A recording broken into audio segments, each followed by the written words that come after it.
Hi viewers welcome to our channel. ప్రస్తుతం మనతో పాటు దాము బాలాజీ గారు సీనియర్ జర్నలిస్ట్ ఉన్నారు. వారితో ఒకసారి మాట్లాడదాం. సో, నమస్కారం సార్. నమస్తే. సార్, నిన్న నాగ చైతన్య గారి 'తండేల్' మూవీ రిలీజ్ అయింది. అది కాస్త మిక్స్డ్ టాక్ తెచ్చుకోవడం చూస్తున్నాం. అయితే ఇవాళ నుంచి ఆ సినిమా పైన ఒక రకమైన విమర్శ అయితే వస్తుంది. అంటే రియల్ ఇన్సిడెంట్స్‌ని బేస్ చేసుకొని సినిమా తీసామని వాళ్ళు చెప్పారు గానీ, ఆ రియల్ ఇన్సిడెంట్స్ ఏవి కూడా ఇందులో యాడ్ చేయలేదని చెప్పేసి విమర్శలు వస్తున్నాయి. ముఖ్యంగా అంటే ఆ టైంలో జగన్మోహన్ రెడ్డి గారు అధికారంలో ఉన్నప్పుడు వీళ్ళని తీసుకురావడానికి ఆయన కృషి చేశారు. ఆ పాత్ర ఏమి కూడా ఇందులో చూపించలేదని కూడా విమర్శలు వస్తున్నాయి. మరి అప్పుడు ఏం జరిగింది? జగన్మోహన్ రెడ్డి గారి పాత్ర ఎందుకు చూపించలేదు? మరి మీరేం చెప్తారు సార్ ఈ విమర్శలకు?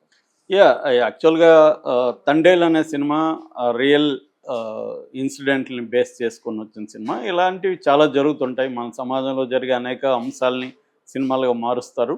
సినిమాలుగా మార్చినప్పుడు సినిమాటిక్ లిబర్టీ అంటారు. సినిమాటిక్ అంటే యాజ్ ఇట్ ఈజ్‌గా జరిగింది చూపిస్తే ఎవరు కూడా సినిమా చూడరు.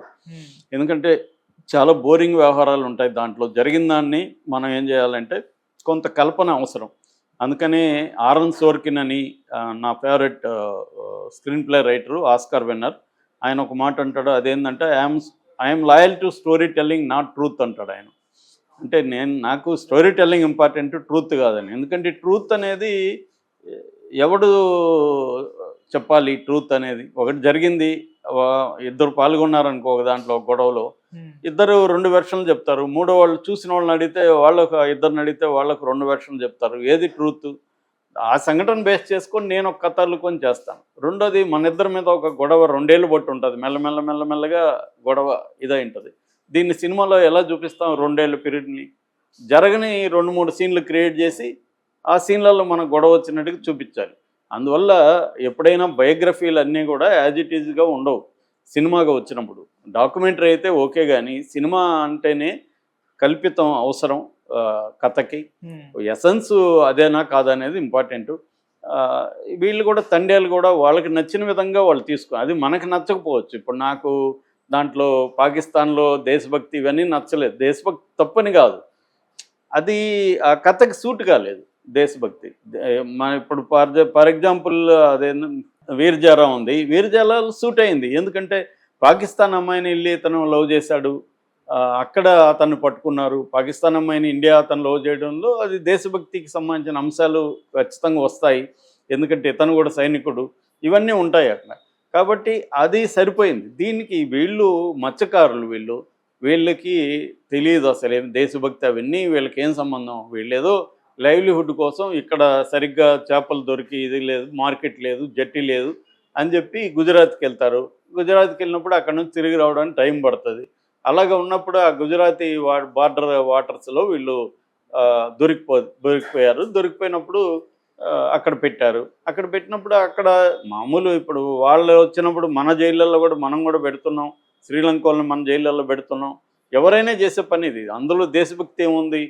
ఇంటర్నేషనల్ వాటర్స్ అని ఉంటాయి. ఎప్పుడైనా ఇంటర్నేషనల్ వాటర్లో ప్రతి దేశానికి సావరిన్ వాటర్స్ అంటారు. ఆ సావరిన్ వాటర్స్కి నాటికల్ మైల్స్ చెప్తారనమాట. ఎన్ఎం అంటారు వాటిని. ఈ ఎన్ఎంలో వాళ్ళ నాటికల్ వాళ్ళ బార్డర్లోకి కానీ మనం అక్రమంగా ప్రవేశిస్తే వాళ్ళు అరెస్ట్ చేస్తారు. దానికి చట్టాలు ఉంటాయి. అప్పుడు వాళ్ళతో ఏదో మనం మాట్లాడి దాన్ని పరిష్కరించుకొని తీసుకురావాలి తప్ప దీంట్లో దేశభక్తి ఏముంది? సో ఇది వాళ్ళ బాధలు చూపించి, పెయిన్ చూపించుంటే ఇంకా బాగా వర్కౌట్ అయింది. మధ్యలో ఈ దేశభక్తి అది ఆర్టిఫిషియల్గా కూడా ఉంది సినిమాలో. అంతేగాని దేశభక్తి చూపించద్దు అనేది కాదు. దేశభక్తి కాదు, ఏదైనా చూపించదు సినిమాలో. అది సూట్ కావాలా, ఆ ఓవరాల్ థీమ్కి, కథకి సూట్ కాదు, అది సూట్ కావాలి. ఇప్పుడు ఏంటంటే ఈ విమర్శలు వచ్చాయి, అదే అన్ని సినిమాల మీద ప్రతి ఒక్కరిని కన్విన్స్ చేయడం అనేది వెరీ వెరీ డిఫికల్ట్. సినిమా తీసినా ఇంకోటి చేసినా అందరినీ కన్విన్స్ చేయడం అనేది డిఫికల్ట్. మనం ఏదో ఒకటి అనుకొని తీస్తాం, అది అందరికి కనెక్ట్ అవ్వచ్చు, కాకపోవచ్చు. కాబట్టి ఆ రకమైన ఇది కాదు. కానీ ఇప్పుడు కొత్త విమర్శ ఏంటంటే అసలు ఈ తండేలు కథ ఎక్కడ జరిగింది? శ్రీకాకుళం దగ్గర ఉన్న డి మచ్చలేశం అనే గ్రామం ప్రధానంగా జరిగింది. ఆ గ్రామంలో 2018 నవంబర్ అనుకుంటా, నవంబర్లో గుజరాత్కి వెళ్ళిన కొంతమంది 25 మంది ఫస్ట్ దొరికారు. అక్కడ వాళ్ళు ఏంటంటే నైట్ మంచులో వాళ్ళకి తెలియదు. తెలియకుండా ఉండడంతో అది బార్డర్లోకి వెళ్ళిపోయింది, పాకిస్తాన్లోకి. వాళ్ళు లేచి చూసేటప్పుడు చుట్టుముట్టేసి ఉన్నారు పాకిస్తాన్ కోస్ట్ గార్డ్ వాళ్ళు. వాళ్ళని తీసుకెళ్లారు. ఈ లోపల డ్రైవర్లుగా ఉన్న 2-3 వాళ్ళు, ముగ్గురేమో తప్పించుకున్నారు. 22 మంది వాళ్ళకి దొరికారు. 22 మందిని తీసుకెళ్ళినప్పుడు 2018లో కాబట్టి అప్పుడు తెలుగుదేశం ప్రభుత్వం ఉంది, చంద్రబాబు ఉన్నాడు. ఆయన కూడా నేను ట్రై చేస్తానన్నాడు, కానీ అది పెద్దగా వర్కౌట్ అవ్వలేదు. జగన్ అప్పుడు పాదయాత్రకి వెళ్ళినప్పుడు ప్రజలు ఇది అడిగారు, మా వాళ్ళు జైల్లో ఉన్నారు సార్ అని ఏడ్చుకుంటూ చెప్తే, మన ప్రభుత్వం రాగానే నేను ఇదే పనిలో ఉంటాను, నేను తీసుకొస్తానని హామీ ఇచ్చాడు. ఆ తర్వాత జగన్ ప్రభుత్వం వచ్చింది. వీళ్ళు ఈ నాయకులంతా కూడా మత్స్యకార నాయకులంతా కూడా వెళ్ళి తిరిగారు పదే పదే. వెళ్ళినప్పుడు జగన్ కూడా దాని మీద కేంద్రంతో మాట్లాడి, ఎందుకంటే ఇది కేంద్ర స్థాయిలో చేయాలని పని, కేంద్రంతో మాట్లాడి ఒప్పించి మొత్తానికి ఆ 22 మందిలో 20 మంది బయటకు వచ్చారని చెప్తున్నారు. ఇద్దరు లేట్ అయిందని చెప్తున్నారు. మొత్తానికి వాళ్ళని బయటికి తీసుకొచ్చి నాకు ఒక్కొక్కరికి 5 లక్షలు డబ్బులు కూడా ఇచ్చారని చెప్తున్నారు. అట్లాగే ఈ ఫిషింగ్ హార్బర్లు లేకపోవడం వల్ల, దాన్నే జెట్ అంటారు వాళ్ళు వాళ్ళ భాషలో.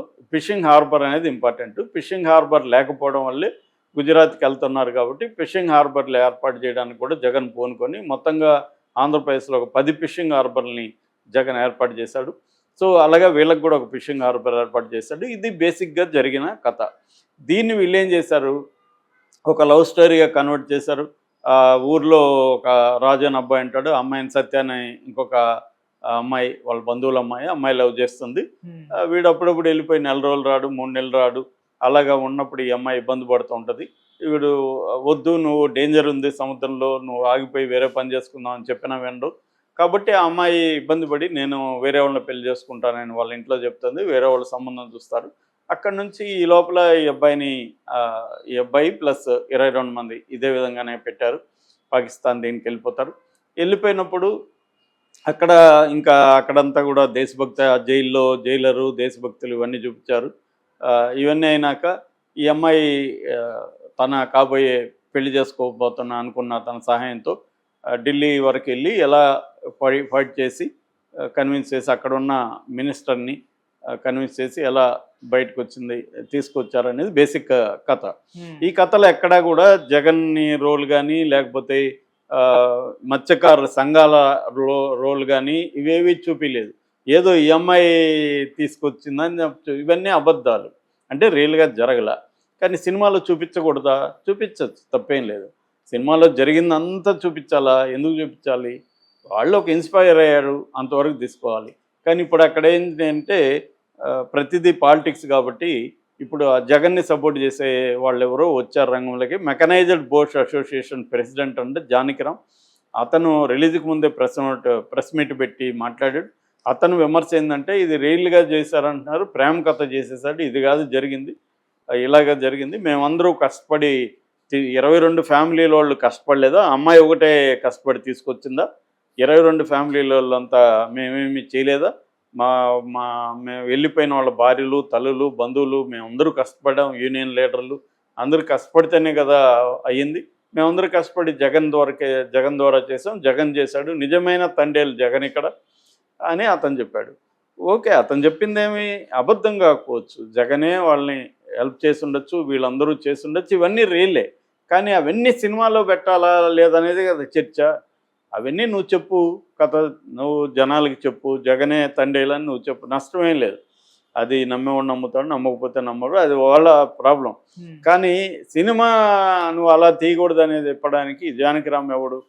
సినిమా ఎలాగన్నా తీయచ్చు సినిమాలో. కాకపోతే ఏంటంటే వీళ్ళు రియల్గా జరిగిందనే దాన్ని ఎక్కువ ఫోకస్ చేశారు. ఆ ఊర్లోకి వెళ్ళి ఆ ఊర్లో రీసెర్చ్ చేసి, హీరో కూడా నాగచైతన్య అక్కడికి వెళ్ళి అదంతా పరిశీలించి ఇవన్నీ చేయడం వల్ల ఏమవుతుందంటే మన ఊరిది వీళ్ళు కరెక్ట్గా తీయలేదు అనేది. ఇది ఇప్పుడుదే ఈ సినిమా గొడవే కాదు, ఏ రియల్ స్టోరీ అయినా. మేము కిల్లింగ్ వీరప్పన్ తీసాము, వీరప్పన్లో జరిగిందే పెట్టామా? పెట్టలేదు. అదే ఇందాక చెప్పినట్టుగా స్టోరీ టెల్లింగ్కే మేము కట్టుబడి ఉన్నాము. నిజంగా చెప్పాలంటే వీరప్పను ఆ పోలీస్ ఆఫీసర్ లైఫ్లో ఎప్పుడు కలవలేదు, మేము కలిసినట్టు చూపించాము.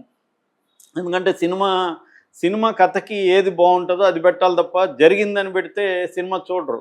జరిగిందంటే నువ్వు బయోగ్రఫీ రాసుకో, లేదా డాక్యుమెంటరీ తీయి, అది వేరే వ్యవహారం. దాని మీద వచ్చాయి కూడా డాక్యుమెంటరీలు వచ్చాయి వీరప్పన్ మీద. సినిమా తీయాలనుకున్నప్పుడు ఈ సినిమాని జనం చూడాలంటే ఈ సినిమా ఎలా ఉండాలి? ఇప్పుడు గాంధీ సినిమా తీశారు, గాంధీ లైఫ్లో ఒక 1000 సీన్లు వేయచ్చు, కానీ వాళ్ళు 100 సీన్లుగా తీసుకోవాలి. ఆ 100 సీన్లు ఏంటి, ఎలాంటి సీన్లు అనేది సెలెక్ట్ చేసుకోవాలి కదా. కొన్ని లేనివి కూడా కల్పించాల్సి వస్తుంది. ఏదైనా అంతే, ఎనీ బయోగ్రఫీ. కాబట్టి జానకిరామ్ చెప్పిన దాంట్లో పసలేదు. ఈ సినిమా జగన్ని హీరోగా చూపించడానికి వాళ్ళు తీయలేదు. తీసుకోండి, మీరు ఇంకొకరు తీసుకోండి, జగనే తండేలని చూసుకోండి, ఎవరు వద్దన్నారు. కాబట్టి అందరూ జగనే తండేలని చూపించాలని రూల్ లేదు. వీళ్ళు దాని ఇన్స్పిరేషన్తో ఒక కథ తీసుకున్నారు. అది నచ్చిందా నచ్చలేదా, హిట్టా గట్టా అది వేరే వ్యవహారం. వాళ్ళకి నచ్చినట్టుగా వాళ్ళు తీసుకునే స్వేచ్ఛ ఉంది, దాన్ని విమర్శించే స్వేచ్ఛ కూడా ఈయనకు ఉంది. కానీ ఆయన విమర్శలో పసలేదు. Okay sir, thank you so much sir.